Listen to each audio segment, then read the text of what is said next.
Magandang araw, ipapakita ko nga pala sa inyo yung aking sewing room natapos na din sa wakas. Thank you Lord sa mga blessing na pinagkaloob niyo po sa akin at nagkaroon ako ng trabaho dito sa Facebook. Eto nga pala, kami lang magpipintura nito, magdi-DIY lang muna kami. Sasabay ko sana ito sa pagpintura ng aming bahay, kaya lang matatagalan pa siguro. Kaya nag-DIY na lang muna kami na lang ang magpipintura. Eto nga si Bunso na ito ay nakabantay sa akin dahil nga itong si Davis Pondo ay merong lamang pera. Inabangan talaga niya yan hanggang maubos yung pintura. Ayun nga, naubos na yung pintura. Nakita niya yung 10 pesos. Ayun, tuwa naman ng bata. Eto nga, magpipintura na ako dito. Tamang DIY lang muna tayo para maganda naman tingnan sa mga ginagawa natin mga kortina. At pangarap ko lang ito na magkaroon ako ng sewing room. Sabi nga sa akin, bakit daw nasa loob yung tahian ko? Bakit hindi ko daw ilabas? Ayaw ko naman nasa labas ang tahian ko. Hindi ako makakapagtahi kapag gabi. Alam na rin ng mga tao na nanahi ako. Kaya mas okay na ako dito, nasa loob yung tahian ko. Eto nga pala yung mga anak ko, tinulungan ako magpintura. Kung magdi-DIY kayo, magandang pintura itong Davis. Maganda ito, walang amoy ang pintura. Mabilis lang matuyo ng pintura na to. Tinulungan ko na nga pala dyan si ama para madaling matapos. Tagal na nito, hindi matapos-tapos. Kaya ayan, tinulungan ko na lang. Ayos din naman ang pagpipintura,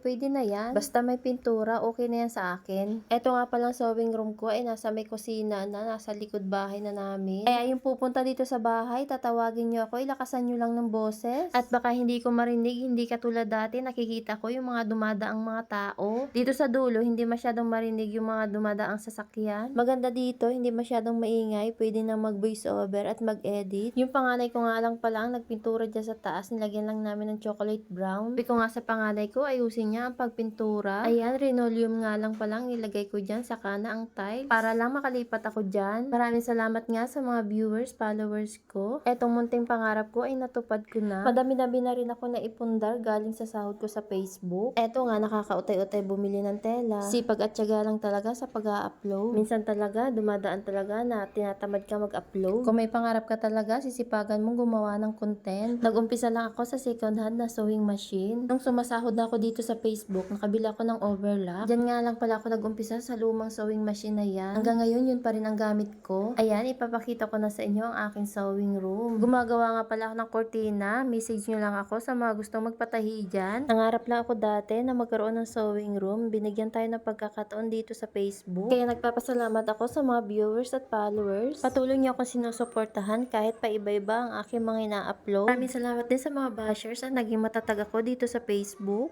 Utay-utay natutupad ang aking munting pangarap. Buti na lang hindi ako sumuko nung nag-uumpisa pa lang ako bilang isang content creator. Pag nanay, kakailangan talaga ng diskarte sa buhay kahit nasa bahay ka lang. Kada sahod ko nga sa Facebook, bumibili ako ng mga remembrance katulad niyang upuan na yan. Nakakatawa tingnan. Nakakautay-utay ako magpundar na mga gamit dahil sa sahod ko sa Facebook. Ay daling ang umupo ang aking pamangkin. Uupo daw siya dyan. Ay guys daw, ang ganda daw ng upuan ni tita. Eto nga palang tinuro ko ay bagong lagay lang. Excited lumipat. Kahit wala pang pintura, saka ako napipinturahan yan pag tuyo na. Kailangan ko pang dagdagan yung mga sinulid ko dyan. Kaunti pa. May mga kulay pa na kulang. Eto nga pala yung pangarap ko noon din na hindi ko kayang bilhin. Yung nakasahod ako sa Facebook, ayan, nabili ko na. Ayan, maluwag-luwag na ang aking tahian. Itong video na ito ay para ma-inspire ang kapwa ko content creator. Para sipagin ka sa paggawa ng content, lalo na kung nanay ka nasa bahay lang. Laking tulong nito sa atin, sipag at tiyaga lang. Maraming salamat, nakarating po kayo dito sa dulo ng aking video. Maraming salamat po.